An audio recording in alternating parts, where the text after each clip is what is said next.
আজকে শ্রাবণ মাসের দ্বিতীয় সোমবার।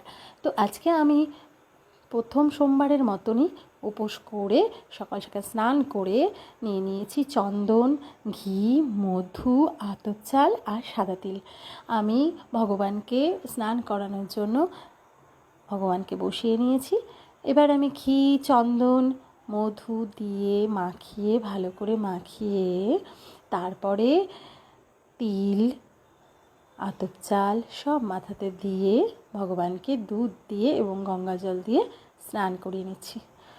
তো কে কে আজকে সোমবার করেছো একটু কমেন্টে বলো প্লিজ, যে তোমরা কি শ্রাবণ মাসের 4টা সোমবারই করো না একটা সোমবার করো। আমি কিন্তু 4টাই করি। আমি মন্দিরে যাওয়ার সময় পাই না, সকাল সকাল ঘুম থেকে উঠে অনেক কাজকর্ম করতে হয়, আমার সকালবেলা টিউশনি পড়ানো থাকে, তারপরে আবার রান্নাবান্না করে অফিস যেতে হয়, সেজন্য আমি বাড়ির মহাদেবকেই আমি মন ভরে পুজো করি। তো আজকে আমি আকন্দ ফুল অনেকগুলো পেয়েছিলাম আর একদম ফোটা ফোটা ফুল দিয়ে আমি মালা গেঁথেছি বাবার জন্য। মালা গেঁথে এত মনটা ভালো লাগলো। আমি দেখি প্রত্যেক সোমবারই যদি পাই আমি সেখানে যাব যেখানে আমি পেয়েছি আজকে। তো আজকে ধুতুরা ফুলও পেয়েছি, ফুটন্ত একেবারে, সেটা আমাদের অবশ্য বাড়িতেই ফুটেছে।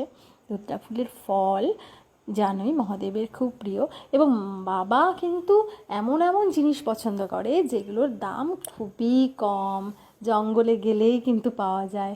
বাবার খুব প্রিয় ফুল হচ্ছে নীলকণ্ঠ, অপরাজিতা, সাদা নীলকণ্ঠ, নীলকণ্ঠ দিয়ে আমি বাবাকে পুজো করেছি। খুব ভালো লাগে যে এই ফুলগুলো আমার বাড়িতে এত সুন্দর করে ফুটে, আমার খুব খুব মনটা ভরে যায় এত ফুল দিয়ে আমি বাবাকে পুজো করতে পেরেছি বলে। তো সবাই বলো হর হর মহাদেব, এত কিছু লাগে না। হ্যাঁ, আমাদের মনের ইচ্ছে, আমাদের মনে সান্ত্বনা দেওয়ার জন্য আমরা এত কিছু দিয়ে বাবাকে সন্তুষ্ট করার চেষ্টা করি, কিন্তু বাবা কিন্তু মন থেকে ডাকলেই সন্তুষ্ট হন, আর একটু গঙ্গা জল আর বেলপাতাতেই বাবা সন্তুষ্ট, তাই না? তো আমরা এত ফল ফুল সব দিয়ে বাবাকে সন্তুষ্ট করার চেষ্টা করি। তো সবাই বলো হর হর মহাদেব।